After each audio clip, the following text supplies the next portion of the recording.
তো দেখুন আজ চলে আসলাম নতুন একটা ভিডিও নিয়ে। তো আজ চলে এসেছি মাছের ভিডিও করতে। দেখুন আজ এই মাছের এই ঘুনিটা পাতা হয়েছিল মাঠের ভিতরে, তো সেখান থেকে ঘুনিটা এই সন্ধ্যার পর তুলে আনা হলো। তো ভিডিওটি দেখতে থাকুন।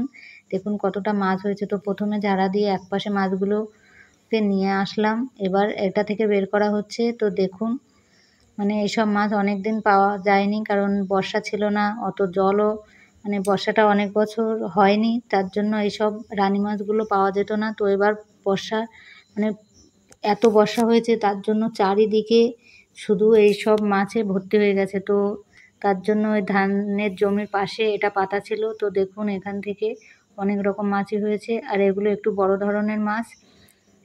তো যারা যারা ভিডিওটি দেখছেন প্লিজ কমেন্ট করে জানাবেন এইগুলো কী কী মাছ এতে উঠেছে। তো ভিডিওটি আর এখানেই শেষ করছি।